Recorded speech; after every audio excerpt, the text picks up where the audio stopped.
You just got the job. It took 3 years. 3 years of applications, exams, interviews, connections you had to beg from distant relatives, and one envelope you're trying not to think about that your uncle said was just standard procedure. But you're in.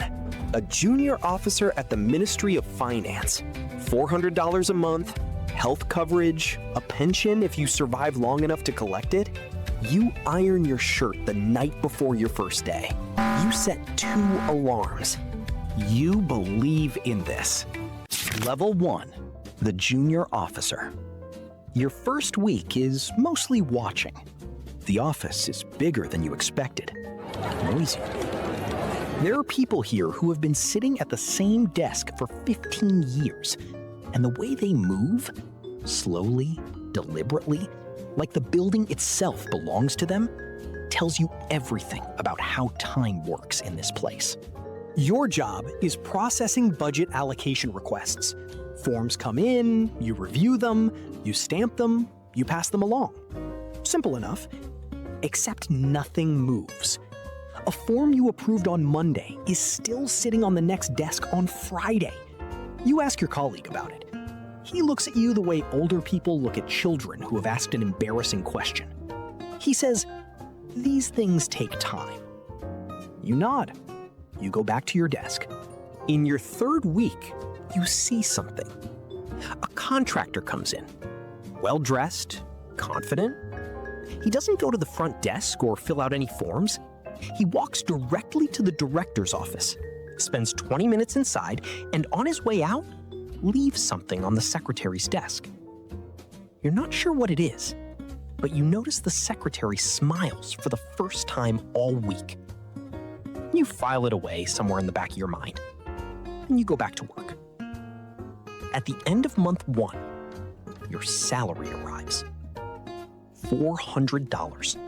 Minus deductions you didn't know existed, leaves you $310. Your rent is $180. Your transport is $60.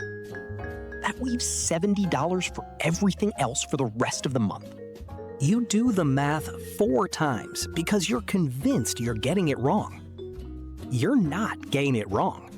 Level 2, the realization. 6 months in, and you understand how the building actually works. Not the official version, the real version. Officially, a contractor submits a bid, a committee reviews it, the lowest qualified bidder wins, a contract is signed, work begins, work is inspected, payment is released. Actually, someone calls someone. A number is agreed on. The contract is written around that number. The committee approves it, the work is done badly, or sometimes not at all. Payment is released anyway. You process a payment for a road project in the north of the country. $2.3 million. You have never seen that road, but a colleague who grew up there says it has been under construction for 11 years. You stamp the form.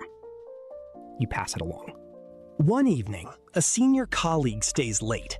He's been here 12 years.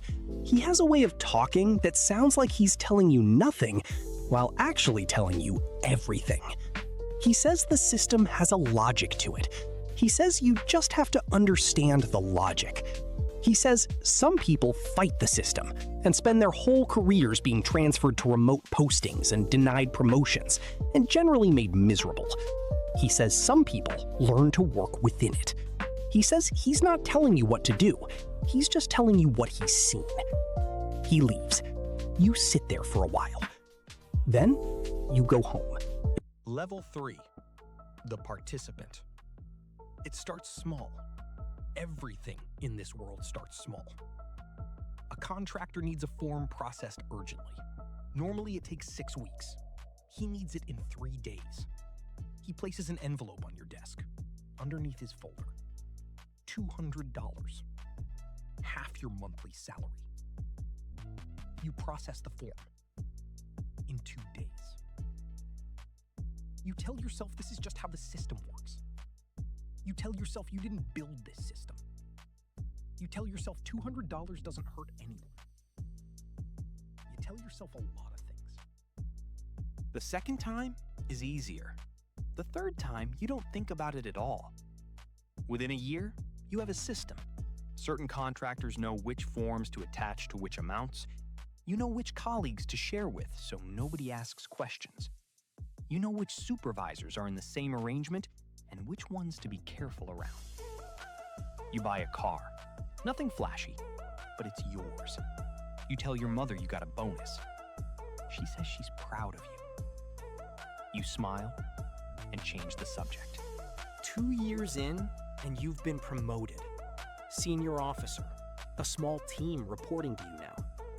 Access to larger budget lines, more decisions passing through your hands. More decisions means more opportunities. More opportunities means more envelopes. More envelopes means the numbers in your private account start looking different. You look at the number sometimes, just to confirm it's real. It's real. Level 4, the architect. 5 years in, and you're not processing envelopes anymore. You're the reason other people process envelopes. At this level, the corruption doesn't look like corruption anymore. It looks like policy. It looks like procurement.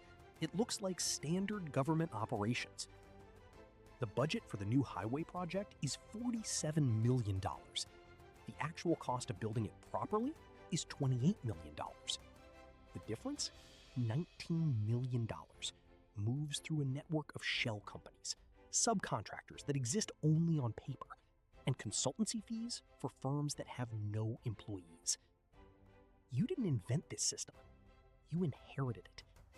Every person above you who had this job did the same thing. The contractors know it, the auditors know it, the minister knows it. Everyone knows. Nobody says anything. Because everyone is eating. This year, you receive an award for distinguished public service. You stand at the podium and talk about integrity, about serving the people, about the next generation of leaders. The audience applauds. You thank them and sit back down. Somewhere in the country, a hospital is running out of medical supplies. The budget allocation for that hospital passed through your department 18 months ago. $3.2 million. Approved, stamped, released. By the time it moved through 4 ministries, 3 procurement offices, and 2 consultancy firms, $380,000 reached the hospital. The rest is in various accounts. Some of it is in yours. You don't see this part. Your job ends when the form is stamped. But it's happening. Level 5, the untouchable. 10 years in, and the system doesn't just work for you. You are the system. At this level, you don't handle money directly. You haven't touched an envelope in years. You make phone calls. You have conversations. You approve structures. The money moves on its own. You just decide where it flows. Your network spans 3 countries. Your assets, apartments, land, foreign accounts are held in names that can't be traced back to you through any direct line. You have lawyers whose entire job is making sure of that. You are, on paper, a public servant earning $2,800 a month. Then an election happens. A new government comes in. Anti-corruption platform, big speeches, crowds in the streets. A special investigative committee is announced. You've seen this before. The investigations reach level 3. A few colleagues are arrested. Their cases are in the newspapers for 2 weeks, then replaced by other news. Their trials will take 7 years. The outcome is unclear. Your morning routine doesn't change. Your driver still arrives at 7:45. Your coffee is still made the way you like it. Your schedule is still full. Because the new government still needs the system to function. And the system doesn't function without the people who understand it. They need you. They always need you. You are sitting in your office at the end of a long day. You are powerful, protected, wealthy in ways that would take 3 generations to spend. On your desk, there's a photograph from your first day. Someone took it without you asking. You kept it without knowing why. You look at that person sometimes. The shirt is the same color. The building in the background is the same building. But the person holding that badge believed something. That the person sitting in this chair has long since stopped being able to remember clearly. Somewhere out there, the road is still half built. The hospital is still short of supplies. The school has 40 children in a room designed for 15, and a teacher who hasn't been paid in 3 months because the salary allocation moved through your department. And somewhere between here and there, it became thinner than it should have been. Your phone buzzes. You type a reply. You pick up your jacket. You walk out. The door closes behind you. And the photograph sits there in the empty office, facing a window full of a city that is still waiting, after all these years, for someone to actually fix it. If any of this sounded familiar to you, don't forget to like, subscribe, and hit the notification bell.